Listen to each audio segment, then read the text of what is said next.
Hi, I'm Craig with ApplianceVideo.com. Today, we'll be taking a look at the Agitate and Spin Belt on this Alliance Laundry Systems top-load washing machine.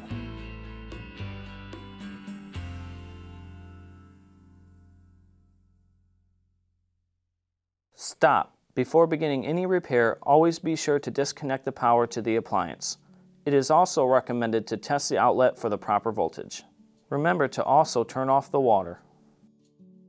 The main reasons why you'd be replacing your belt is if the belt is stretched, causing a burning smell or squeaking noise, or it may be broken and the unit is not going through spin or agitate. Now, click on the link below to view this repair video. ApplianceVideo.com guides you step by step, giving you the confidence to avoid recalls and callbacks, also saving time on repairs. Whether you're up against an uncommon repair or the latest appliance on the market, our videos have been created with you in mind. Our growing library of videos have been produced using our factory-certified technicians who have extensive infield experience over the past 30 years. ApplianceVideo.com provides high-quality repair videos that anyone can follow, regardless of their skill level. We are here to help.